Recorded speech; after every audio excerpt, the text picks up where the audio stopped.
Hello and welcome back to another episode of the BDB podcast. With me, I have literally what I would say is the mentor of mentors, someone who I look up to, not just because of what you've accomplished, but how you've accomplished it, doing it online and offline, traditional and new school, man. Welcome Grant Cardone to the show, man. Thank you. Absolutely.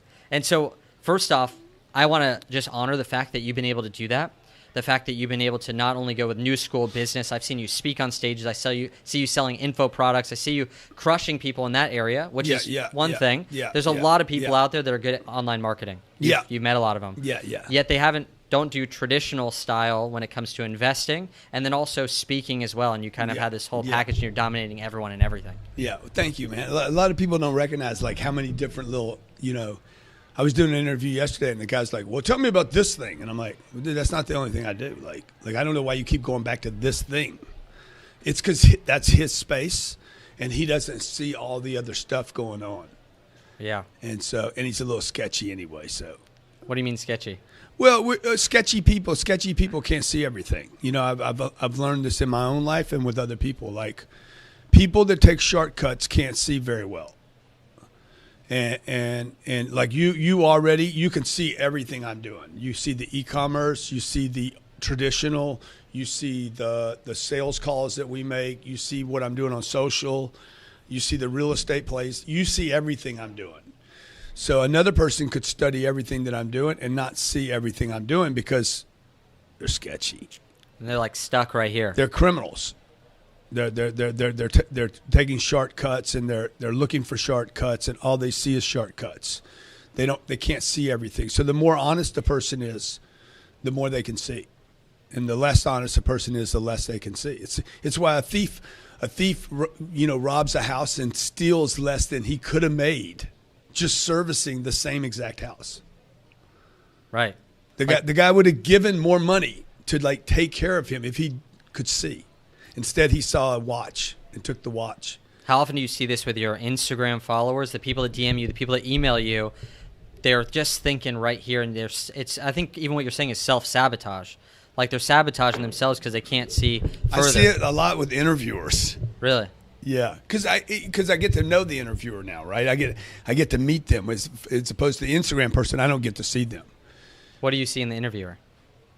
Well, like I'm saying, like like where is that person coming from, right? What are they doing? Like, are they still learning, or are they just trying to get an interview done? Like, or they have an agenda to doing an interview to me is one of the hardest things a person could do.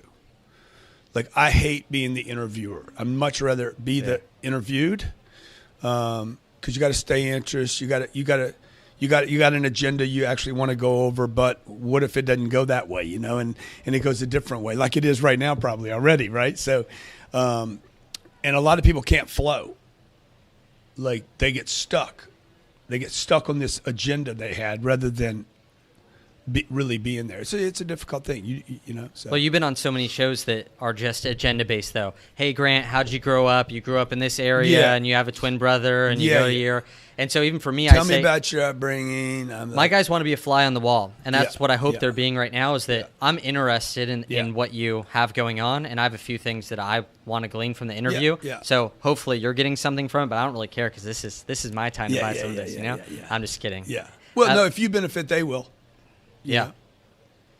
So when it comes to the things that you've done, I want to know, you could have easily made enough money to live the lifestyle that you want without gaining influence. A lot of times I see that fame is looked down as someone who just wants their ego stroked. They just want attention. They want to be seen as something. And I truly think that influence over fame, though, is the ability to change someone's life and also make more money. I look at the businesses that have been popping up. Facebook, you think of Mark, right? You think of Amazon, you think of the CEO. And so with you, what was the reason why you started to go into this influence game as well and put yourself out there to build a following? What was your mindset behind that? Well, I really wasn't thinking about building a following then. I was thinking about, I needed customers. like this wasn't some grand plan. Like I'm the most transparent person out there. Like, I wanted customers. I have a big product lineup of things that I know have helped me and that when used that way help other people. So I use Facebook, Instagram, Snapchat, YouTube, LinkedIn, Twitter to get customers. There's no other reason for me to be there. Like, if you see me on any of those platforms, I have one goal: to make you my customer. It's the best thing for the customer. Or customer. to make you my partner. Yeah. Or to collaborate with and do business with you. I have no other reason or purpose to be on any of these mechanisms. And so many people would hear that, though, and think, man, this guy's on there for his own selfish reasons. Truly, at the end of the day, the best thing for the customer is to buy your stuff. Yeah, I'm on there. Well, I'm on there. Well, if they don't buy my stuff, I can't get better. So I can't take care of my family. I can't take care of myself. I can't take care of my brand. I can't expand. The most unselfish thing a person could do is expand. Do you think it's selfish to build a following? No, you have to build a following. You need to build a following, right? But that should just come. That should happen. Like, if the content's good, if you're consistent, if you're frequent, if you're there, if you keep delivering, the following's going to happen. It's probably not going to happen as fast as you want it to. And then you got to figure out, is it the following you want?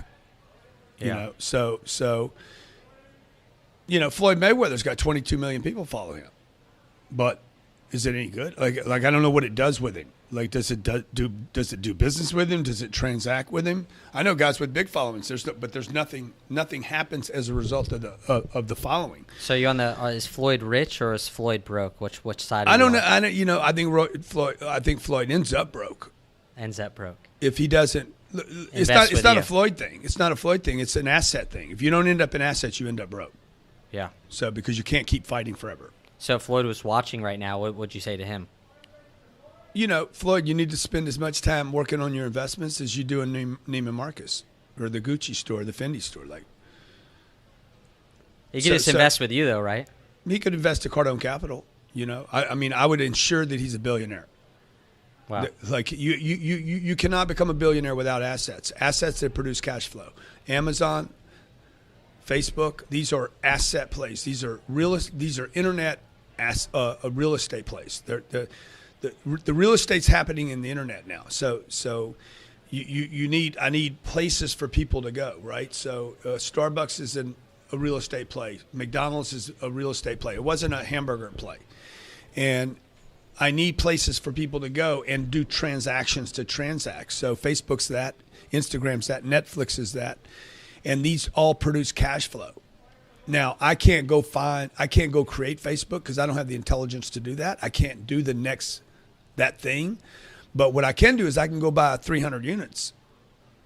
That's a simple business. It's not complicated. There's no technology. There's nothing to produce. I can go buy a great location, 300 units, make sure it's rented full. We take care of the tenants. It cash flows. And then we distribute back to our investors. And that's what Floyd would do. Floyd would take whatever money he's got. And we would basically, my recommendation to Floyd is, Floyd, do not be liquid. You do not want liquidity. Never show a king bed of cash again. Okay, it makes you look stupid. Okay, what would be smart is if you show somebody 38 acres of real estate that produces cash every month, and say, look, I own that, and I own this one over here, and I own that one. I met him just 2 or 3 weeks ago. He's like, I got some penthouses. I said, no, you got this much of a penthouse. I own the whole place. That's the difference. Call me when you're serious. Enjoy Neiman Marcus. Yeah. So when it comes to some of the newer entrepreneurs, I see that you were talking about sticking with the things that you're really good at, that you're not great at building a Facebook, but these things have had to invest in. Well, no, I'm saying I can't build the technology to build the next social medium, right? I'm not the guy that's going to go build some. I'm not Elon Musk. I don't have this technology intelligence. But if I want to create wealth, what I can do is I can simply buy a piece of real estate. I was just making an example of I'm not that smart guy. Yeah. But when you were getting started out, there was probably less options. Even when I lost weight, I talked about I had 60 pounds to lose. I didn't have a Facebook ad hitting me. I didn't have a friend who wanted to train me. I saw one kid eat fruit, and I said, he's pretty fit. So I ate fruit only for 6 months and lost the 60 pounds. I had no clue what else to do. Wow. Now I see people that see social media marketing, they see e-com, they see all the things that you've accomplished. They want to do all of it at the same time or whatever. They don't know really what to go all in on. If you were to kind of get back into the shoes of now with all these options, how would you discover what to go all in on with so much opportunity now compared to back in the day? I would say that those things are just they're just the things of today. That's not the issue, right? You're like, oh, I got to go down the highway or the Instagram. Okay, that's really just a way to get someplace. You need to understand why you're going wherever you want to go. Like the issue is to make the commitment to the trip. And like you're saying, man, man, I can't believe how hard you're working today, right? You know, this is not Instagram and Facebook. It's from one room to the next room, one room to the next room. Like this is as small as you can get. I mean, the next smaller thing from this is me to call one person right now. So I was asked in an interview today, hey, if the Instagram went down, you didn't have your jet, and something else had to go down, what would you do? I said, I'd make a phone call. Because I'm not dependent upon Instagram or Facebook. I'd walk across the street and go meet somebody, one person at a time. And because people solve problems. Like, I need people. You know, why are you building a following? I need people. People make your life richer. And some people make your life poorer. But your life can't be rich by yourself. You could be the richest person. You could be the rich man in Babylon by yourself. You're going to be a poor person. Like, nobody to share it with, nobody to have fun, nobody to create memories with. So I think the thing is, like, people shouldn't be looking for mechanisms. Oh, I need to become an Instagram fan. No, dude, you're just serving Instagram. Where are you going? Why are you going there? What do you want to do when you get there? And that's kind of what I am extremely focused on where I'm going. And how did that unfold for you? Was there ever times that you didn't really know what was coming next, but you just kept pushing? I know that for a lot of my friends, one of my friends in particular, he was selling network marketing shakes, right? Weight loss shakes. And then that taught him how to talk to people. And then he got into, his wife was a fitness competitor, and then they created their own fitness product. And now they're at 25 years old, he's doing $5 million a month. Yeah. And, wow. But it was awesome. He didn't know what was coming next. He just kind of kept pulling on the string of what was in front of him, an opportunity. That's right. And so is the target money? Is it finance? Is it for him? I think it's achievement. Uh-huh. He's already passed the finance so young, and he can buy whatever, and he still sees himself making that #1 weight loss company, Lady Boss, shout out. Yeah, so, you know, but what's the score, right? Because once he gets the finances and then he becomes the #1, what's the next score? What's the score for you then? What's like how did it level up? Yeah, so like, you know, when you start having little victories, you know, like I see a lot of people say they learn more from failure. I don't learn more from failure. Yeah. I want to avoid failure. It's a bad way to learn. It's ridiculous. Like if you get married and you're like, I'm going to learn more from failing in my marriage than succeeding, like you're going to end up with a bunch of divorces here. This is not going to end pretty. You can't. Oh, I'm going to fail with my kids, and that's how I'm going to become a good parent. No, your kids are going to rehab. Yeah. So in real estate, if you fail in real estate too many times, you'll end up with no real estate. But all these beautiful little memes around, like, I learned more from my failures. That's Steve Jobs after he made, like, Apple has become a fucking world phenomenon. And now Steve's like, I learned more from my failures. But look where he was saying it, after the fact. Yeah. So people need to succeed. So for me, like, every time I get a little success, I'm like, I want to blow on it. I'm like, okay, I want to do that again. I want to repeat it. And then I repeat it. I'm like, wow, I can do that twice. I can do it 3 times. I can do it 4 times. The real estate, what happened with the real estate was I bought a piece of real estate, and then I bought a second piece, and then I bought a third piece. And I'm like, this real estate works when I don't work. I could be in Australia. I'm going to go to Australia and speak. I'm going to be there for a month. That real estate's going to spit. It will not know I'm gone. It does not know Grant changed locations, nothing. Just bang, bang, bang. I'm like, I need to repeat the real estate, repeat it. And the next thing you know, I go from 600 units to 800 units to 1,200 units to 6,000 units. And I'm like, wow, how much of this can I buy? Okay, who's got a bunch of real estate? Well, the big guys have 140,000 units. I'm like, man, could I go there? And then if I went there, why? Oh, wow, because I can't spend the money I have. But now I could start helping families. I could start helping not people where they live, but I could let people. I started learning the game of real estate, right? Well, the game of real estate is the best real estate in the world is owned by banks, insurance companies, and Wall Street companies. The middle class families in America don't own any of the good real estate. They own a house at best. And they're like, I love my house. I love my house. That's not the best real estate in America. That's what goes back to the bank. when the banks decide, hey, we're going to take it off. They've been doing this since the 1800s.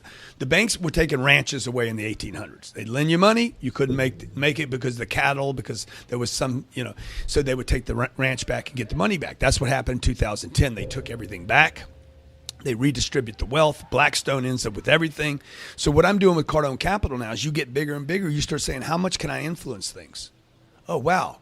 And then I stumbled across, I'm going to build a 40 or 50,000 unit portfolio. And I'm not going to use Wells Fargo. I'm not going to use Blackstone. I'm not going to use Goldman. I'm not going to use the life insurance companies. I'm going to push them off to the side, and I'm going to go to my audience on Instagram and Facebook and give the people that actually need access to these deals. Then we're going to take the whole thing. I might be thinking too small at 40,000 units. Maybe I become the top one or two, and we give it to America rather than the banks. And then we as partners go to the bank and sell the whole thing to them. So you feel like your motivations have changed as you've grown to new levels? They mature. They mature. I can see more. I can see more possibility, right? I can see better because I did more. So for a lot of these guys out there right now, you talked about basically when you lost your 60 pounds, you weren't thinking about adding abs and having biceps when you were trying to lose weight. You're just like, I just want to lose weight. Exactly. Then I lost weight and I thought, I need to bulk up. Yeah, exactly. Yeah. And so you talked about, basically summed up in a quote, a wise man learns from his mistakes, but a wiser man learns from other people's mistakes. Yeah. I think it's something it's almost accepting defeat and allowing yourself to fail and thinking this is an okay thing to do. I've had people come to me and say, Nicholas, I did what you said. I wanted to run in an event, and I did everything that you said, but I got half the amount of people there, but I learned from it. And I'm like, no, you should have been so scared to not fill up that event that you should have filled it up. Like it was totally doable. Yeah. And I feel that that if you teach yourself, and I want to hear your opinion on this, if you learn from failure, life knows that the only way you're going to learn and the only time you're going to get that beat in your head is through failure. I'm too scared. I'm like, every day I wake up and I go, I want to learn from success today. That's how I want to learn. Make me successful and open my eyes so I can keep being successful, not have to lose it all and build it back up. It's not a way to live. I don't want to learn like that. It's just going to beat you up. But how many people that follow you, that listen to you, are allowing themselves to live by that rhetoric of, failing's okay, I'm learning from my failure. It's okay to do it, but how does one graduate to now going, I'm not okay with me failing? Quit listening to so many people. You guys out there, like, if you're going to follow Nicholas, like, you can't follow Nicholas and 17 other people and think that you're going to benefit from what he's telling you because somebody else tells you, oh, but I want to get, no one person's got it right. Yeah, but your people are eating from so many different plates. They don't know. I would rather one piece of bad data than 17 pieces of right data. I can do more with a bad piece of data if I'm confident in it than 17 right pieces. There's an old adage about what's worse than one great general. No. What's worse than one bad general? I'll get this right. Two great generals, because now you're not going to make a decision. It's the husband and the wife that must talk to each other before anybody makes a financial decision. Hold on, I can't do it right now. It's a great deal, by the way, but I got to go talk to somebody because we got an agreement because there's nobody in charge. And I was doing this interview. Y'all have that agreement? So I was doing this interview up the street, and this woman says, "What do you mean?" I said, "Well, when I bought the jet, I didn't call my wife and say, 'Hey, should I do this?' I called her up and said, 'I just bought a jet.'" And she's like, "Oh my God, what is it?" And I told her. I sent her pictures. She's like, "Oh my God, that's amazing." I didn't call and check with her because I already had that agreement. Well, the woman that I told that to was like, "Oh my God, we would never be married." I said, "Well, that's a fact. We're not married. I'm already married." Okay? And you and your husband have the agreements you have. And the agreements you guys have is not to make decisions without talking to one another. As opposed to my wife and I already have the agreement before we make the decisions. And the agreements in my household is, look, man, if you think it's good for us, you freaking do it. And so if she's with the kids and she's making a decision about something to do with the household, she doesn't need to check with me. I trust that she is going to do the thing that will push us forward. So then when things go wrong, how do you guys communicate through that? Maybe she makes a decision, And I'm she like, hey, backs into a let's tail. correct that. Let's correct that. Like let's Same don't thing do with that you, again. too. Same thing with me. Hey, you did that. That didn't work. And yeah, it's already being by yourself. Just the complexity of one individual making decisions every day is so complicated. 60 trillion cells in one body, right? 60 trillion cells, all of them intelligent. There's none of them that are dumb. Tremendous intelligence going on in the body, right? That we don't even know anything about. Like their entire universes if you saw them under a microscope. Then there's add another person to it. Dude, we're going into freaking crazy land now. Because now we got 120 cells. And this is why when two people get together, there's so much okay. And then add the in-laws. Oh my God, man! Now it's wow. Then add the old ideas, Yep.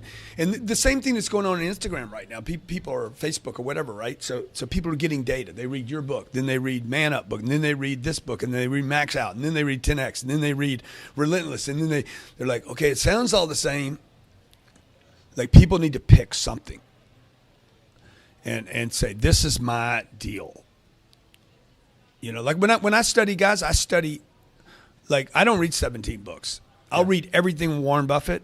I'll read from the beginning to the end. And then I'll go back and read it again. So rather than reading 17 books, I'll read one Warren Buffett book 17 times. Smart. Until I understand what he was really saying when he wrote those words down. Because he might regret those words later. There's a chance what he wrote won't be right later. And so what did he really mean? He's not perfect either, right? So I'm trying to figure, but he's done good. So I could, if I understood the genius behind the genius and where he was in that process. It's like the 10,000 kicks. I don't fear a man that knows 10,000 kicks with one kick. You do 10,000 that. Yeah, times. that was Bruce Lee, right? Yeah. So yeah. We'll call it Grant Cardone for now. Yeah, no, but it's not. So. No, I'm just kidding. Yeah. And my wife as well. This is something that a lot of the guys deal with. They either want to have a relationship or they're currently married, have a family. Yeah. And the first time my wife and I invested in our education community, she wanted to swipe our credit card for $5,000. She was at a table just like this. Yeah. And the guy goes, "No, you're so broke. You're not allowed to do this unless you call your husband." Because they're just not used to someone wanting to swipe that card. She called me. I'm not educated in the moment. I'm not feeling the emotions she's feeling. How can I make a good decision, even in your business? If you went to Elena every time, Elena, I just had this thing come across the table. It's $150 million. Yeah. The logical thing would be, well, don't spend $150 million. But she doesn't know what's going on in that deal. For the guys out there that maybe don't have a wife involved in the business, but every time they make a business decision that's big, they call their wife and say, "Hey, there's this investment. I want to invest with Cardone." Yeah. "Oh, honey, that's a lot of money." And he's like, "Oh, man, Grant, my wife isn't sure. She just doesn't know." Yeah. How would she know? How would she? So what advice would you give to those guys? How do they retake that position in the family? You're not measuring you're not measuring Cardone Capitalist investment right now. And right now you're getting tweaked about all the bad investments you have made, but more importantly, all the bad investments or the great investments that you didn't make. Oh, we bought a deal once and it didn't work out. Yeah, but I guarantee you there's another 10 deals you should have done that you passed on. You see, people remember the wrong things. They remember the car wreck. They remember the one, somebody swiped my car. Yeah, but you drove to that same destination 1,000 times and never got hit. Why don't we remember those? Right? So you see, people just pay attention to what they did wrong as opposed to what you didn't do at all. And then when they look at the deals they did wrong, oh, I bought a stock once and it went down. Okay, well, good. You also bought a house that went nowhere. Why'd you buy that house? Why do you have equity in a house? Well, that's a good deal. Maybe who told you it's a good deal? Because the guys at the top of the food chain aren't buying houses.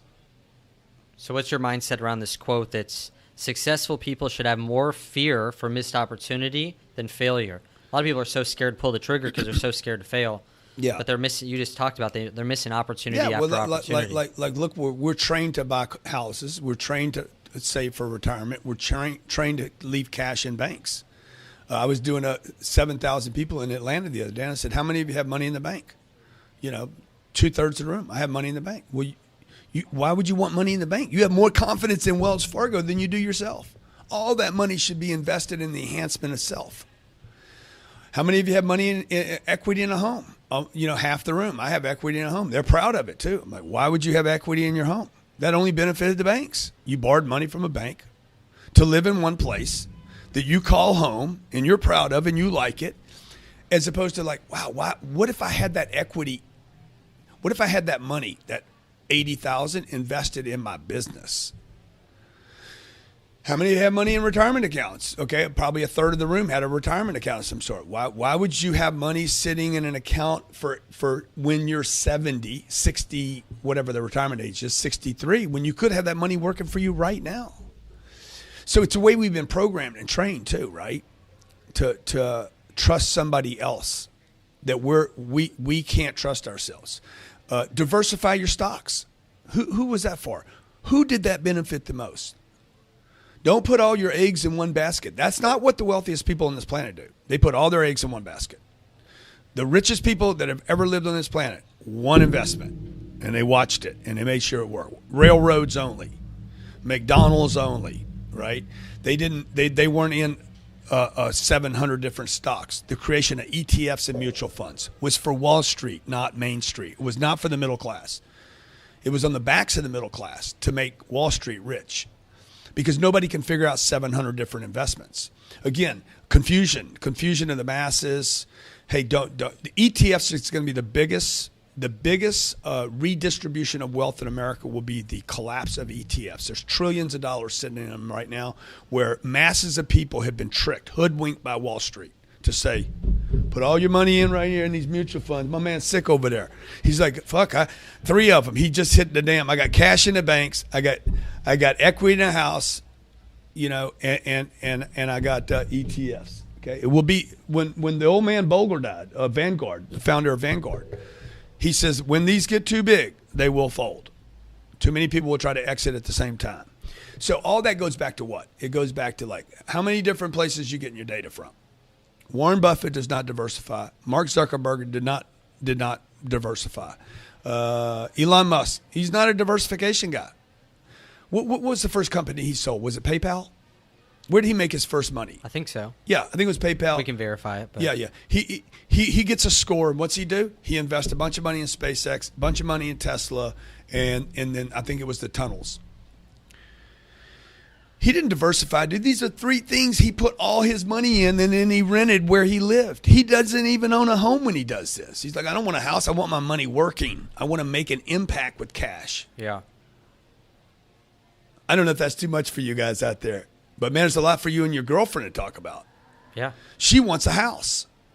So I just want a house, and I want to be happy, and we're going to have little babies, and we're going to put the Cardones live here. But who's coming to your house? Nobody's coming to your house.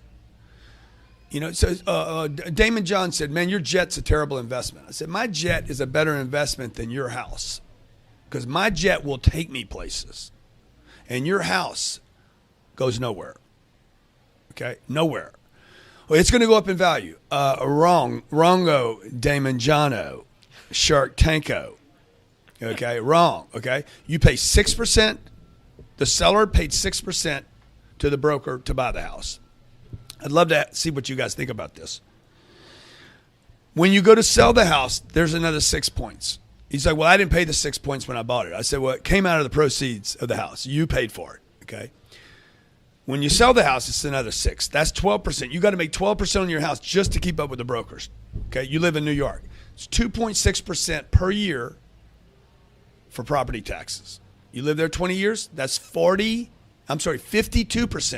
So you got 6, that's 12, plus 56. You have to make 68% to break even with brokers and the property taxes.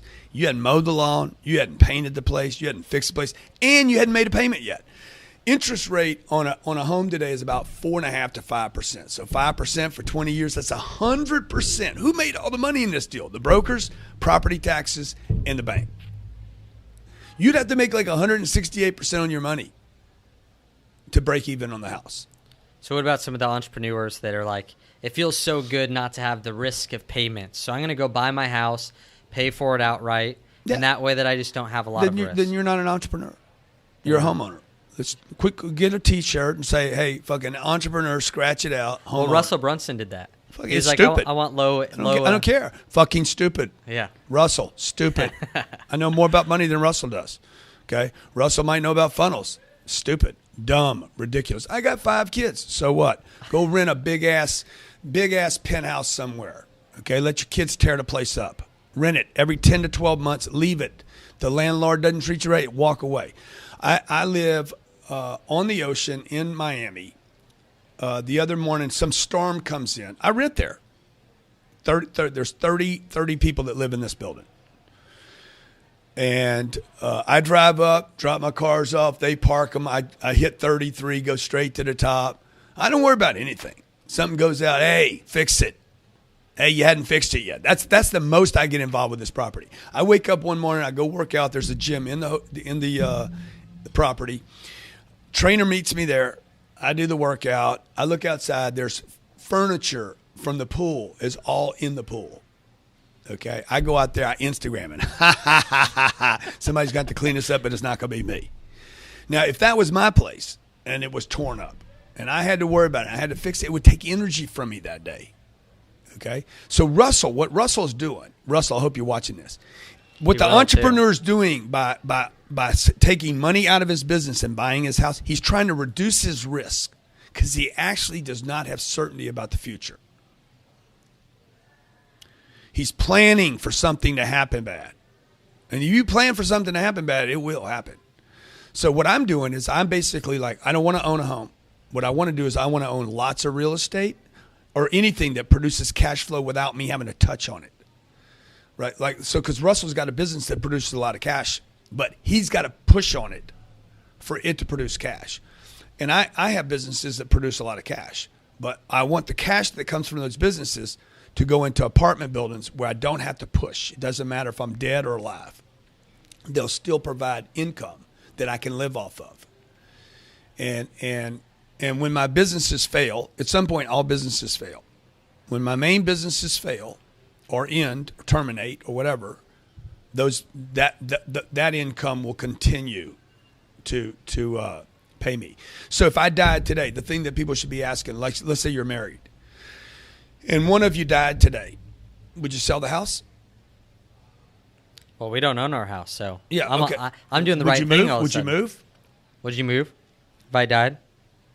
Probably not. You'd stay where you are? Yeah. Okay. So if I died today, Elena would probably, she'd wait for the lease to end, boom, blow out. Yeah. There's no reason for her to be there anymore. Yeah. Okay. Let's say the kids are going to leave. They're 10 and 8. They're going to leave here in about probably 6 or 7 years. As soon as they can, they're going to leave. 8 years. We don't need to be there anymore.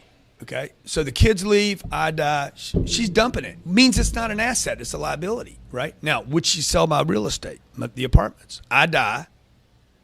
She's not selling any of that stuff. Nah. She'll sell the plane. She won't need it. She won't be traveling like that. So what is an asset? What is a liability? Again, where do we get our data from? And the entrepreneur, by definition, entrepreneur defined by the dictionary. Most entrepreneurs haven't even looked up. They're like, I'm an entrepreneur. You don't even know what it means. Right? So it means a person who organizes and operates a business or businesses, taking on greater than normal financial risk in order to do so. Not less risk. That means if you're an entrepreneur, you're not spending money on marketing, branding, influence, collaboration, like what you're doing today. You got to spend a lot of time, energy, and money just coming to do this podcast. You're taking financial risk. Financial risk is not just money. It's also time and money. So how many times do you hear entrepreneurs talk about planning to fail? I want to unveil this because if you they're saving money. I'm like, dude, what are you doing with money in the bank? Why are you playing it safe? Oh, because my parents, because the parents are saving money, right? So, like, I grew up in that environment where save your money, save for a rainy day. A penny saved is a penny saved or earned, right? Yeah. So everything was about saving, buy a house. All that influenced me so that when I was doing business, from 29 to 45, all I did was save my money. All that money should have been reinvested in the business all those years. It was one of the biggest business mistakes I made was saving money, pulling money off the table. I had a retirement account when I was 26 years old. Completely insane, man. I bought life insurance when I was 19 because my dad bought life insurance.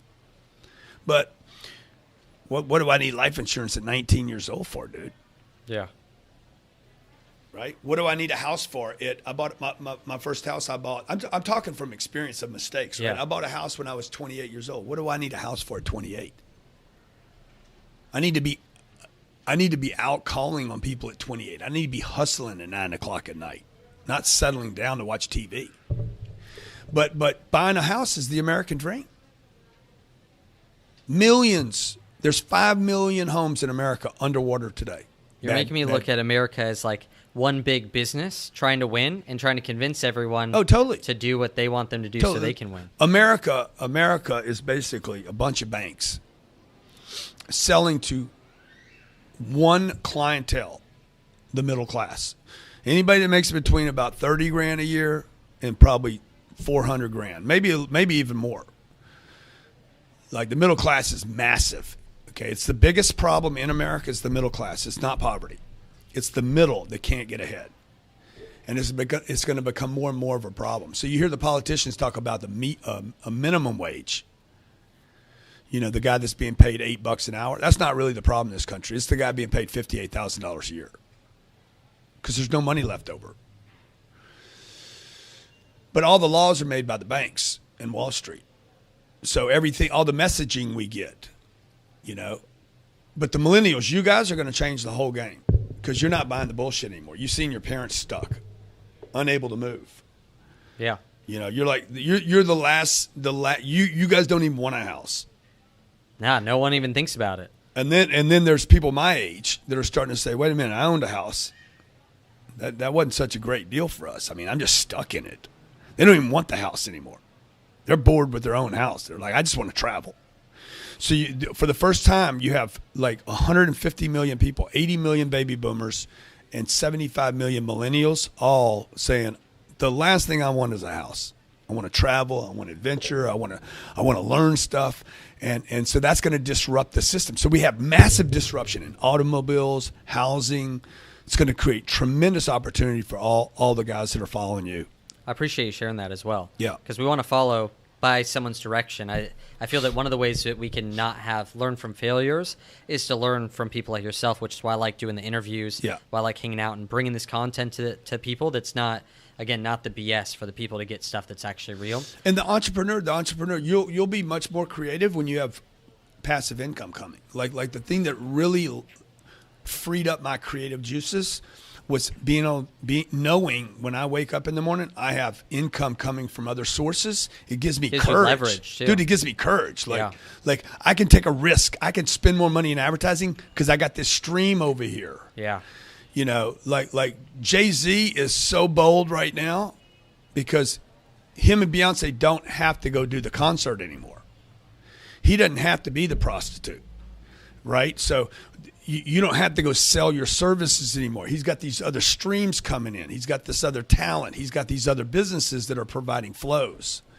So it's a lot easier to be courageous when you're not dependent upon one flow.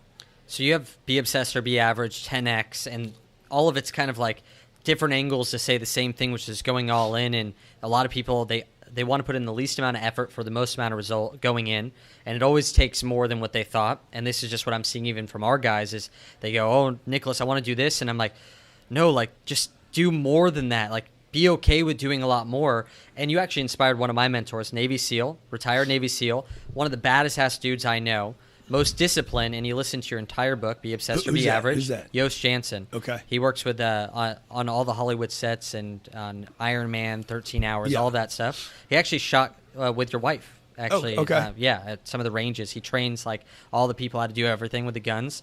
I'm butchering it, but that's what he does. And one of the big things is that you're also fit. And a lot of our guys right now, they go chase money and they chase building their business. And they get overweight and they get out of shape and they start getting lazy, and then they go, oh man, I need to get back in shape. So they get back in shape, and then their business starts kind of failing. Because they spend 2 and 3 hours in the gym. Yeah, we're saying, and I heard you talk about that. Don't spend so much time. Be effective. And inside this book, I'm like, I want to teach these guys how to have it all. You have it with your wife, your kids, and you've set boundaries. You've done it with your health, and then you go and crush.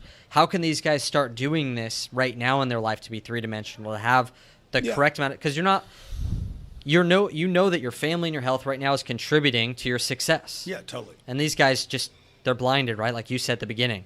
They're seeing like right here. You need money, man. Like to have life balance, you got to have money. Like, this is the taboo thing to say. It's never going to be on TV. Nobody likes. You got to have money. Nobody ever says this. Yeah. Oh, I do this. I do that. I have blah. Dude, you got to have money. You can't. You know what do I mean by that? Like, okay, well, like create the life you want. Yeah. Quit saving money. You know, quit buying watches and H belts. Like, I don't have an Hermes belt. Like, I didn't even know how to pronounce Hermes. I'm like, well, who would spend $700-800 on a belt? Like, I could buy $3,000 worth of real estate with a $700 belt, right? And who am I trying to impress anyway? What I need a trainer to come to me. So you buy your Hermes belt, I'm gonna buy a trainer to come to me. I don't want to go to him. Okay, time is money. It's not money is time. It's time is money. So why am I going to get in a car and drive to the trainer? Here, I'll give you another $200. You come to me.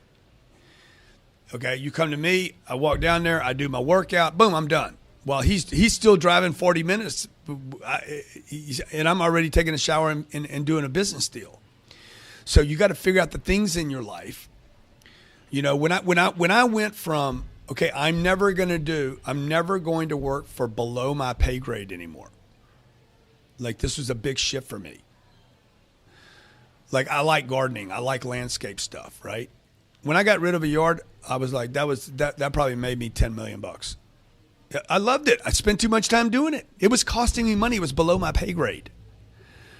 You know, you see what I'm saying? Like, what am I doing? What am I doing? Like, oh, because it's therapeutic. Well, good, man. Like not 2 hours of it. Therapeutics costing you millions of dollars because you're out there playing with stuff. That made me feel good and everything, but there's got to be a faster, better way to do that, to get that sensation. So how did you switch that? What are your hobbies now? Everything. What I did was I took everything below my pay grade. Everything below my pay grade. It's like, okay, the kids are going to school. We're driving the kids 40 minutes to school. I'm like, why am I bringing my kids to this dumbass school? School's beautiful. I'm like, look at the money it took to build this school. I can see when we're driving. It's a private school. My kids are 6 and 8 at the time. I'm paying $25,000 a pop. I'm paying $50,000 a year to send my kids to school, and I don't know if they're learning anything. Like, I have no clue what they're learning. Probably a bunch of voodoo. And so we drive over there. I'm like, why am I driving them there on the way back? So I'm like, hey, why don't I just homeschool the kids? They can roll with me. My dad died when I was 10. I didn't get any time with my dad. None, zero. Like, I never knew him because he was going to work every day trying to take care of the family. Yep. Because they were doing stuff below their pay grade. On the weekends, he's mowing the lawn. That was below his pay grade. He went from stockbroker earning $80,000 a year to a guy earning $2 an hour. Like, what are you doing that for? Dude, you could have been spending the time with me. Instead, he's riding his little snapper mower. Because that's how he thought, right? Wow. He was washing his car rather than having somebody else wash it. Anything below your pay grade. Not that you like, I do stuff every day that I don't want to do. Yep. Like, I'll make a phone call. Is it below my pay grade? Maybe, but I can get the deal done. Right? So will Tom Brady run the ball in? Not his job, but if he can get those bad legs, not fast, isn't going to look good, but dude, it'll get us 6 points, he will run the ball in. So I'm willing to do the stuff that's not in my immediate area, but I'm not going to do something anymore that going to the grocery store. I actually like going to the grocery store, but it's kind of below my pay grade. Yeah. Hey, send somebody over there. Now we can just call it in, right? Yeah. So I can have somebody else do the cooking. So make a list of things that you can do that keep you in entrepreneur mode all the time, keep you on the goal. Yeah. You know, and say, hey, get rid of all the stuff that's a way for you to avoid the definition of an entrepreneur, which is manage a business or businesses and taking on more financial risk than normal in order to grow something. So with the being obsessed part, that's what I feel that is, I'm not that talented. We've been able to fill our own live events, fill our own programs. And I see guys out there that have a better transformation than me. They're better than I am at communicating. They have better material than what I have starting out. I know a guy right now lost 150 pounds, and I'm like, please just do the stuff to get the message out there and Yeah. sell the product. Yeah. How do you instill, or what's something that we could do to shift a mindset here to tell them what it's going to take, the obsession that they're going to need? Yeah. You need to tell people the truth. Like, people should be terrified. Yeah. Every day, I wake up every day. Okay, the economy is getting ready to fall apart. Yeah. The world's going to come to. 2010 will never so you happen. allow like fear and stuff to motivate you. No. I basically mock up possibilities. Yeah. Like true scenarios that could happen that would threaten me, my goals, my dreams, my life. I told Elena the other night, I said, look, I need you to get, there's a little bracelet online that's got, it's got your family, it's got a black band, it's got your family members' names on it. I said, I need one with 4. And she's like, well, who's the 4th one? I said, your name, Scarlett, Sabrina, and my dreams.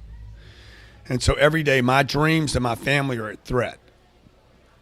And so I'm mocking up threats in the environment, the economy, okay, Trump, the Democrats, who knows, dude, like Bernie gets elected, shit.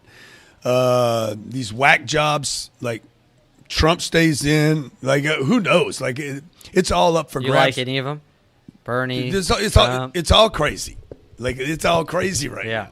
Okay, we got an economy that's like, you got a stock market that's at 27 or 28,000. Like people invested in it like it's going to double again. Like really?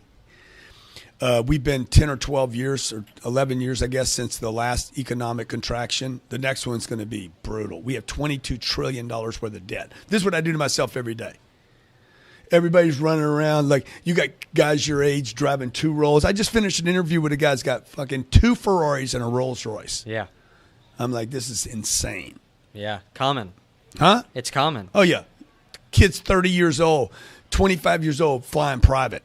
You know, paying $30,000 to fly private. I'm like, this is insanity, dude. Yep. So, you know, everybody knows it's insane, but nobody's doing anything about it. Nobody's talking about it. You got people that likes are more important than money. Can't take it. You got guys online that can't take care of their girl, but they take care of every Instagram comment. Yeah. So I would scare your audience, dude. Hey guys, the modern day businessman, business. What kind of business? Failing business, break even business. 64% of businesses in America break even or lose money. Yep. That means 64% of the people made a decision to go into business and it's not working. You know, so some of that is like, hey, should you even be running a business or should you be working for somebody else? You know, like maybe you could actually go further with someone else. Yeah. That's what I mean. You have some of that inside of your company. People that would be phenomenal. They're dominant people. I got guys that will make 100x more than somebody that'll work for themselves. I got guys that work. I got one guy that worked for me. He'll be worth tens of millions of dollars that he would never ever become worth on his own by himself. Last question though. For my wife and I, God has been like a big thing that has driven our business. The reason we got into business is because of him. And I was like praying and nothing happened. And I thought God hates me or something. And then I realized I needed to build a skill set. And then I built a skill set. Now there's like a partnership. For you, there's so many like rumors that go around that are like, what does Grant Cardone believe, right? Yeah. Anyone successful is either an Illuminati or they pray to the devil or it's like crazy, right? So what's been the influence for you and for my guys as well? Thank you. The spirituality is the number one most important thing to me in my life. Like before my wife and my kids is my understanding of God. Yeah. And my dreams come from that connection and that understanding. And my dreams and my goals are not really financial. It's potential. So when I talk about, you know, people ask me, probably the most painful question I get is, when is enough? And I'm like, man, you guys ought to check in with God on that. Yeah. Right? Because my potential is what I'm going after. It's not some number. I got a guy asking me about my net worth. I'm like, dude, it's a stupid question. It's an ego. It's an ego thing, right? What I'm interested in is my potential, possibility, discovery, and for me, that potential is the thing that strings me and God, and that potential is my dreams. It's like what could I do? What's possible? And the other thing is about the blessing. You know, you hear people. I was in Atlanta. I'm like, man, I'm blessed, and everybody's like, oh yeah, praise the Lord. I'm like, yeah, everybody's blessed. Everybody's blessed. I've never met somebody that's not blessed. Most people are not proving it though. They're blessed and not validating God every day. Wow. So I have a very, very powerful, very strong, and very clear understanding of my relationship with God, and it is first and foremost with me. Other people won't understand it, right? But I every day, every deal, undoing a deal, like I've undone deals. Hey guys, this deal is no longer good for me, and that was me at my highest ethical. What do you mean? You got a deal? We got a deal. You signed a contract. That's right. And now we're going to undo this deal. And I'm going to undo it. We're going to talk about it, and we're going to figure it out. Oh, blah, blah, blah. Hey, this deal's not good for me. And if it's not good for me, it's not good for my family. It's not good for my future. It's not good for my ability to give to charities. It's not good for you either. So rather than me just walking away, why don't we just rework the deal so that we're both happy and everybody wins? Very difficult thing to do. But you allow that because to be your another person, driver. because another person might be bound by that agreement. They're like, no, we have a deal. I have to do what I said I'm going to do because they're bound by some rule that they made some agreement. Hey, if that agreement's no longer good for you, no God would want you to continue. What you'd want to do is communicate, which is harder to do. Yeah. You know, so the ability for my wife and I to communicate about anything, even if it's tough and it's, believing in God is more than just believing in God. It takes courage to go out every day and validate it. Because if you actually believe, you have to do.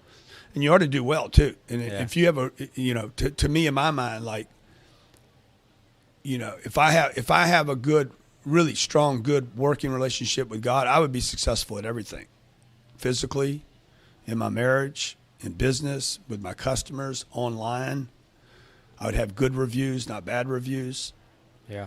Like, you ought to have the whole package. I don't think God had a partial package. I think it was probably the whole deal. And the other thing is the work thing. Like, I see a lot of people that believe in God that don't work. They're like, oh yeah, but they're taking 2 and 3 days off. God don't even take that much time off. He takes 1 day off. Yeah. And look what he did before he took the day off. Yeah. I appreciate it, man. Yeah, and you got it, brother. And everyone watching as well, make sure to follow Grant. I actually saw someone invest thousands, probably tens of thousands of dollars for 15 minutes just to have a video call with you. And you got the insight on this. So what I would love for you to do is you just got this for free. Go and buy everything this guy has. A lot of times you could buy the whole package. You buy every single book, every single thing. Consume, go all in on what he's doing, or else I wouldn't have brought you in on the show. This is a good guy to follow, a good guy to listen to, and I appreciate you being here. Come on, man.